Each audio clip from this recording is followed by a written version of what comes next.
Hello my dear students, आज आपण page number 131 वरती असणारे जे प्रॉब्लेम्स आहेत ते पाहतोय पेपर नंबर फर्स्ट मध्ये.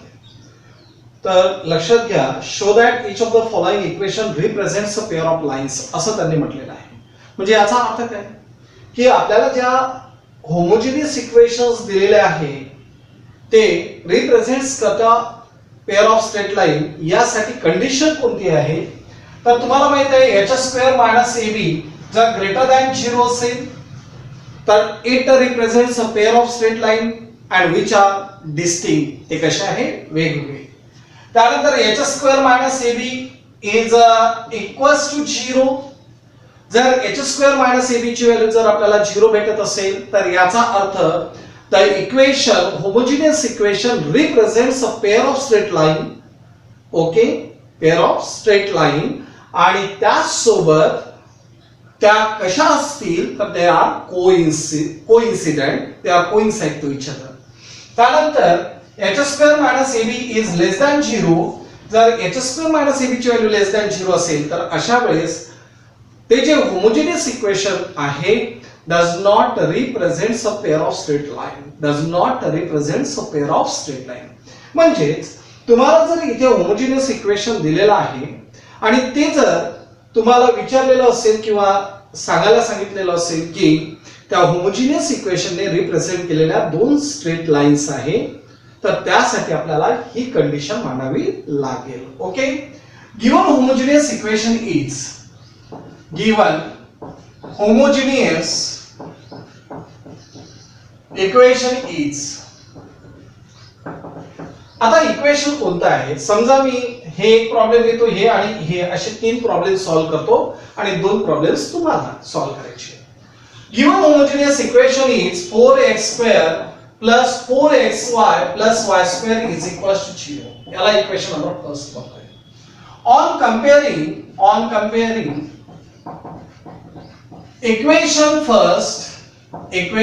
first with कोणासोबत कंपेअर करा तर ax² + 2 times hxy + by² is equals to 0. So the values of a is equals to 4, twice h is equals to 4 and b is equals to 1 and so h is equals to 2. h ची value काय झालेली आहे 2 झालेली आहे. And now h² - ab is equals to h² - ab. The values of h is a 2² minus ab. A is 4 and b is 1. So 4 - 4 that becomes 0. म्हणजे याचा अर्थ h² - ab is equals to 0. बरोबर आहे. तर here as h² - ab is equals to 0, then equation first represents a pair of straight line. Represents a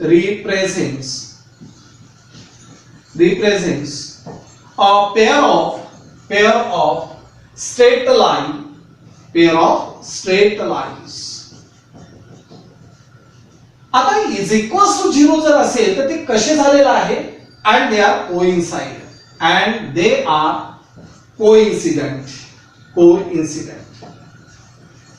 त्या कशा आहेत तर कोइन्सिडेंट आहे.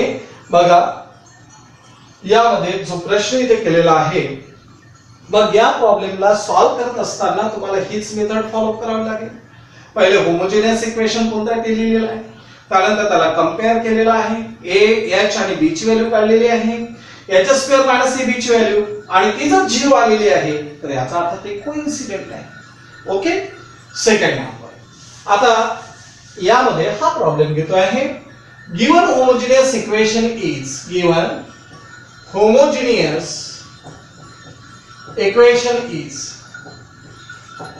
आता होमोजिनियस इक्वेशन काय झालेलं आहे that is x² - y² is equals to 0. x² - y² is equals to 0. This is equation number first. आता यामध्ये आपण काय करतो आहे ऑन कंपेअरिंग इक्वेशन फर्स्ट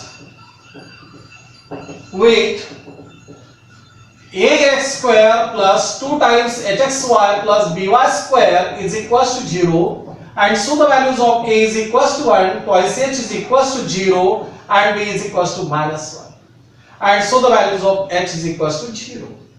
आता एवढं झाल्यानंतर आपल्याला काय करायचंय? Now the values of h square minus ab is equals to 0 square minus 1 into -1, that is equals to 2. बरोबर? Sorry, 0 minus of minus, that is plus 1, that is 1, which is greater than 0. ते कसे आहे? greater than 0 आहे. म्हणजे याचा अर्थ काय झालेला आहे की equation first, therefore equation first represents a pair of straight line,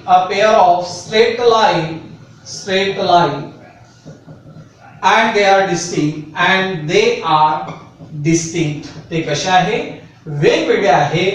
तर हा प्रश्न पहा, इथे तुम्हाला इक्वेशन दिलेला आहे आणि या इक्वेशन मध्ये तुम्हाला काय म्हटलेलं आहे की show that the lines are distinct. तर या पद्धतीने तुम्हाला हा प्रश्न सॉल्व्ह करायचा आहे. म्हणजे लक्षात घ्या, हे सर्व प्रॉब्लेम्स आणि हे दोन्ही प्रॉब्लेम्स तुम्हाला सॉल्व्ह करता येतील. बरोबर? Given homogeneous equation is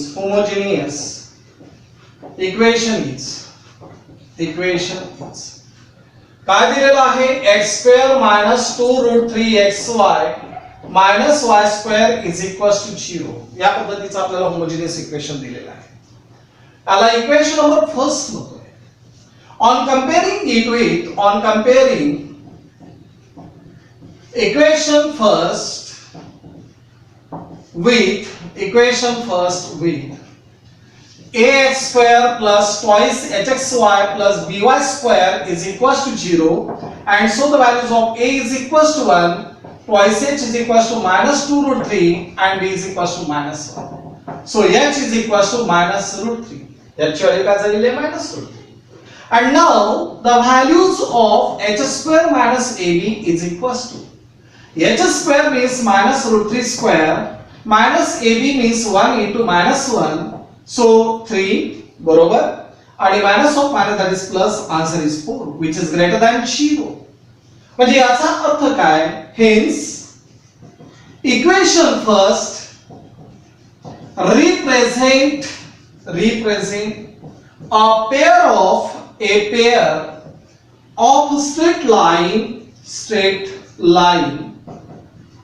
straight line. बरोबर? Equation first represents a pair of straight line and they are distinct. ते कसे आहे? डिस्टिंक्ट आहे, वेगवेगळे आहे असं आपण म्हणतो आहे.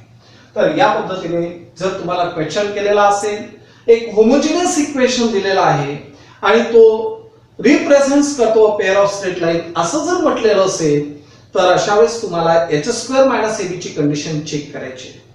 h स्क्वेअर मायनस ab ची व्हॅल्यू जर ग्रेटर दॅन 0 असेल तर equation homogeneous equation represents a pair of straight line.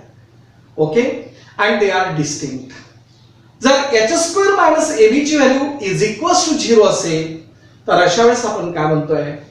Yes, the homogeneous equation represents a pair of straight line and they are coincide. आणि जर h square minus ab ची value लेस than 0 असेल तर homogeneous equation does not represents a pair of straight line असं आपण म्हणतोय. Clear? त्यानंतर next question आहे फाइंड द जॉइंट किंवा कंबाइन इक्वेशन. एक तर जॉइंट वर्ड येईल किंवा कंबाइन वर्ड, दोन पैकी कुठला तरी वर्ड येणार आहे. Okay, of the pair of lines through the origin मधून जात असेल आणि they are perpendicular to the given lines. म्हणजे आता हे जे प्रत्येक इक्वेशन तुम्हाला दिसते, all these problems are of the same type. हे सर्वच्या सर्व प्रॉब्लेम्स एकाच पद्धतीचे, त्याच्यामुळे केवळ मी एक प्रॉब्लेम समजून सांगतोय, बाकीचे तुम्हाला ऍज अ प्रॅक्टिस म्हणून करायचं आहे. ठीक? तर काय म्हटलेलं आहे याने, या प्रत्येक होमोजेनियस इक्वेशनने ज्या रिप्रेझेंट केलेल्या लाईन्स आहे त्या लाईन्सला परपेंडिक्युलर ज्या लाईन आहे त्यांचं आपल्याला कंबाइन इक्वेशन पाहिजे. अगदी सिंपल लँग्वेज मध्ये आपण या प्रॉब्लेमला सॉल्व्ह करतोय. लक्ष द्या, कुठलाही एखादा प्रॉब्लेम सॉल्व्ह करू. समजा हा पेज नंबर 191. आता यामध्ये काय दिलेलं आहे? Given homogeneous equation is given homogeneous equation is homogeneous equation काय दिलेलं आहे 5x² minus 8xy plus 3y² is equals to 0. याला इक्वेशन नंबर फर्स्ट म्हणतो. ओके, आता या इक्वेशनला पहिले कंपेअर करून घ्या. On comparing equation first with ax² plus 2hxy plus by² is equals to 0. या दोघांना कंपेअर जर केलं तर a ची व्हॅल्यू आपल्याला 5 भेटते आहे, ट्वाइस h ची व्हॅल्यू -8 आणि b ची व्हॅल्यू 3, म्हणजे h इज इक्वल्स टू काय झालाय -4. h ची व्हॅल्यू झालेली आहे -4. ओके, आता एवढं झाल्यानंतर आपल्याला त्यांनी काय म्हटलेलं आहे, याने रिप्रेझेंट केलेल्या ज्या दोन लाईन्स आहे, याने रिप्रेझेंट केलेल्या ज्या दोन लाईन्स आहे त्यांना परपेंडिक्युलर असणाऱ्या लाईनचं कंबाइंड इक्वेशन आपल्याला पाहिजे. ओके, त्यासाठी म्हणतोय late m1 and m2 be the slope of lines represented by equation first. या इक्वेशन फर्स्ट ने रिप्रेझेंट केलेल्या ज्या लाईन्स आहे त्यांचे स्लोप आपण m1 आणि m2 घेतो आहे. And therefore m1 plus m2 is equals to -2h upon b असतो हे माहिती आहे. And the values of m1 into m2 is equals to a by b असतो. बरोबर आहे, म्हणजे m1 into m2 जर असेल तर a by b आणि m1 plus m2 जर असेल तर -2h upon b असतो. So m1 plus m2 is equals to -2h म्हणजे -8 divided by b is 3. So 8 upon 3, this is the values of m1 plus m2. Then a upon b means what? 5 upon 3. बरोबर आहे, this is m1 into m2. तर पहा, ज्यावेळेस आपण m1 into m2 आणि m1 plus m2 काढल्यानंतर ज्या required lines आहे त्या या इक्वेशनने रिप्रेझेंट केलेल्या ज्या लाईन्स आहेत त्याला परपेंडिक्युलर आहे. Since the required lines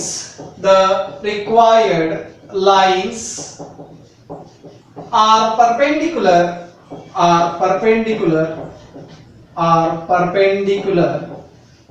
to the lines represented by equation first,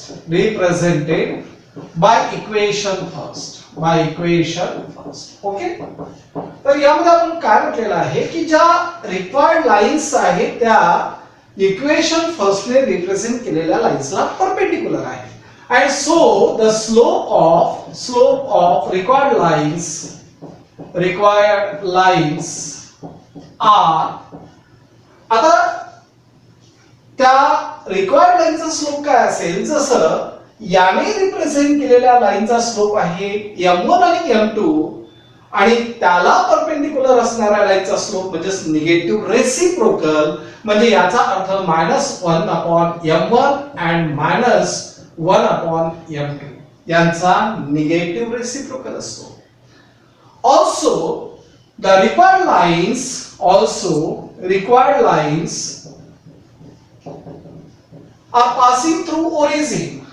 passing through origin. ज्या रिक्वायर्ड लाईन्स आहेत त्या ओरिजिन मधून सुद्धा पास होतात, आर पासिंग थ्रू ओरिजिन. आणि असं जर असेल तर याचा अर्थ equation of the lines R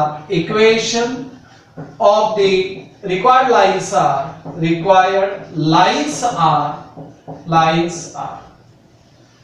लाईन्सचे equation काय असेल तर y is equals to -1 upon m1 x and y is equals to -1 upon m2 x. बरोबर आहे. आणि याला जर आपण सिम्प्लिफाय केलं तर m1y is equals to -x and so x plus m1y is equals to 0 आणि दुसरं m2y is equals to -x and so x plus m2y is equals to 0. आता या दोघांचं आपल्याला कंबाईन इक्वेशन पाहिजे. So the combine equation of required lines is combined equation आपल्याला पाहिजे. combined equations म्हणजे या दोघांचं multiplication. So x plus m1y into x plus m2y बरोबर आणि is equals to 0. So x into x, that is x square, plus m1 plus m2 into y बरोबर into xy कारण x into m2y म्हणजेच काय झालं m2xy आणि m1y into x म्हणजे m1xy जर कॉमन काढला तर m1 plus m2 आणि प्लस या दोघांचं multiplication, that is m1 m2 into y square is equals to 0. काय केलेलं आहे आपण?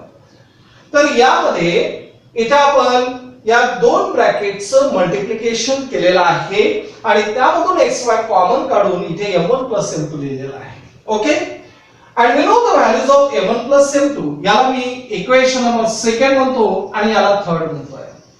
फ्रॉम द सेकंड आणि थर्ड वरून तुमच्या काय लक्षात येतं?